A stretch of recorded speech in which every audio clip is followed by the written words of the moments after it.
Welcome sa Durs 2.0. Fresh at nagbabagang happenings bang hanap mo? Mga padabarkads man yan o mga trending topics? Pwes, sagutin natin yan. Kaya naman isubscribe nyo na ang ating channel para sa mga nagbabagang balita everyday. So ayun, welcome back again sa ating YouTube channel mga kadabarkads. And for today's video, ang pag-uusapan natin ay mga importanteng ganap sa loob at sa labas ng Itbulaga sa TVJ and syempre sa mga dabarkads po natin. So ngayong araw po ng Martes, pre-recorded pa rin po ang Itbulaga. Wala pa din po si Maine, si Tash at si Ryan Agoncillo, maging si Boss Joey De Leon. And syempre wala din po pala itong si S. Eugene, kaya ang pumalit muna po sa kanya ay walang iba kundi po si Karen Aistrup dito po sa therapy. So kahit saan po ilagay si Karen Aistrup, talaga naman pong kayang-kaya niya pong dalhin ang isang segment. Samantalang ang sugod bahay mga kapatid ay dito po sa Barangay Lambakin, Marilao, Bulacan. At since sponsors nga po ng Itbulaga ang CDO Ulam Burger, namigay po sila ng mga product nila sa mga live audience po ng Itbulaga sa studio. So napaka-generous po ng mga sponsors ng Itbulaga, no? And napakaswerte din po ng mga taong nagpupunta po dito sa studio ng Itbulaga kasi nagkakaroon sila ng tsansa na makakuha po ng mga product na sponsors ng Itbulaga. Samantalang si Tito Soto po ay sumalang na nga kanina dito po sa interview sa #pamumuno 2025. So marami po naging katanungan sa kanya doon tungkol syempre sa mga nangyayari po sa ating bansa and syempre sa mga batas na ipapatupad pa niya para po syempre, 'di ba, mas lalong gumanda po ang pamumuno dito po sa ating bansa. And sinabi niya nga doon mga kadabarkads na pag siya po ay naupo sa pwesto, unang-una niyang tututukan na yung paglaganap po ng mga fake news. Kasi sobra na daw po mga kadabarkads yung paglaganap.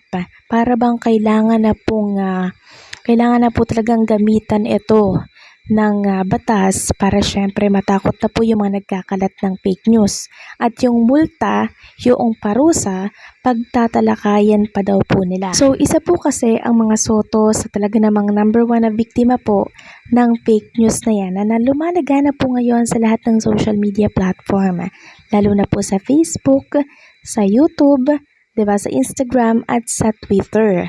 Kaya naman mabuti nga po at sa oras na maupo si Tito Soto ay aaksyonan ang ganitong lumalaganap na pagkakalat po ng maling impormasyon.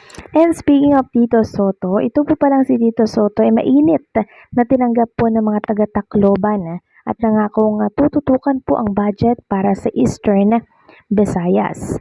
Sabi nga dito sa post, mainit na sinalubong ng mga residente si dating Senate President Vicente Tito Soto III sa kanyang pagbisita sa lungsod nitong Biyernes, March 14 bilang bahagi ng kampanya ng Alyansa para sa Bagong Pilipinas. Sa isang masiglang pagtitipon, ipinakita ng mga taga-Tacloban ang kanilang suporta kay Soto na nangakong tututukan ang maayos na alokasyon ng pondo para sa Eastern Visayas. It's actually the same banana. You see, the single most important piece of legislation that Congress wants passed, both the House of Representatives and Senate, is the budget. So para sa Eastern Visayas, kung andoon kami at namomonitor namin ang budget, halimbawa ang Causeway Project, ipinangako namin na matatapos ito. Yan po ang sinabi ni Tito Soto.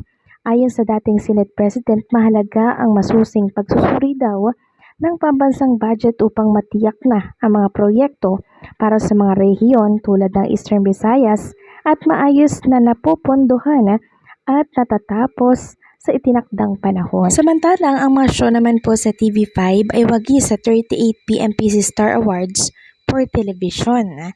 So narito po ang inilabas ng TV5 nang dahil sa inyong walang sawang suporta, nakilala at panalo tayong mga kapatid sa 38 PMPC Star Awards Pro Television. Best Magazine Show Host Mark Logan, Best New Male TV Personality Andres Mulak po, Best Comedy Actor Roderick Paulate, Best Child Performer Zion Cruz, Best Game Show, Will to Win, PMPC Lifetime Achievement Award for Excellence in Broadcasting si Julius Babaw. So congratulations po sa ating mga kapatid na Dabbercads. Samantalang meron pong nagbabalik na kapatid at Dabbercads. Ayon nga dito sa post ni LM, Maha Salvador muling magpapasiklab as ikapatid.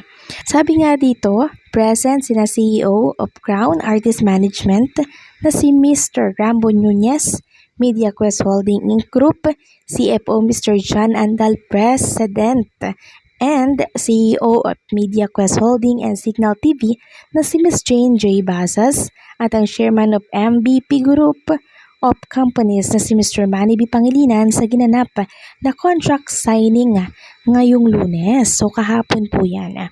Ang tanong naman ng mga Dabbercads, Balikit Bulaga na rin ba si Maha?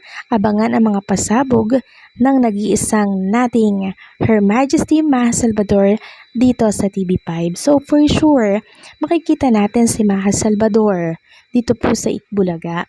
Diba? Hindi po pwedeng hindi siya makikita dito. Yun ay kung meron po siyang kung wala siyang masyadong schedule, possible na mag-guesting si Maha Salvador dito po sa Itbulaga. So abangan na lang natin yung mga magiging announcement. Samantalang, isang dating Dabbercads na si DJ Jelly po, Jelly Au, nagsalita na po tungkol doon sa kasong kanyang sinampa laban po doon sa kanyang partner, no? Sabi nga po nitong si Jelly Au, dati po siyang DJ ng Itbulaga. Sa mga nagtatanong, yes po, tuloy na tuloy ang kaso. Di pwedeng ganun-ganun na lang. Ano siya? Sinuswerte? Alam ko madaming sinaktian dyan, natatakot lang magsumbong at mahal kasi nila. Oo, mahal natin, pero sobrang mali, manakit. Babae tayo, may karapatan tayo. So kahit mahal po na ni Jelly Au itong kanya pong partner at mali po yung ginawa sa kanya, syempre nanakit, syempre kailangan po ipaglaban yung katotohanan and syempre yung tama. Tayo babae tayo, mahina tayo, dapat minamahal tayo, 'di ba? Hindi tayo dapat ginagamitan po ng lakas, ng dahas. 'Di ba? Kaya kung ano man po yung ginawa ng partner niya, dapat niya lamang po yung panagutan. Dapat po siyang makasuhan, 'di ba? Kasi hindi po biro yung manakit ka ng isang babae. Kailangan mo talagang panagutan kung ano ang ginawa mo sa kanya. So ginawa mo 'yan, ibig sabihin, alam mo na yung kakaharapin mo. Ginawa mo 'yan, alam mo kung paano lusutan. Samantalang next topic naman tayo mga ka-Dabbercads, tungkol po ito kay Jose Manalo, na kung saan nakita nga natin dito na may pag-groundbreaking etong si Jose kasama po ang kanyang asawa, ang kanyang pamilya. So possible kaya na new house itong ipapatayo ni Jose Manalo? Nako, congratulations na agad. Siguro po ito yung dream house ni Jose Manalo at ng family niya, maging ng kanyang wife. Kaya naman, tutukan po natin ito. So, paano hanggang dito na lamang pong update natin. Maraming salamat po sa patuloy na pagsuporta.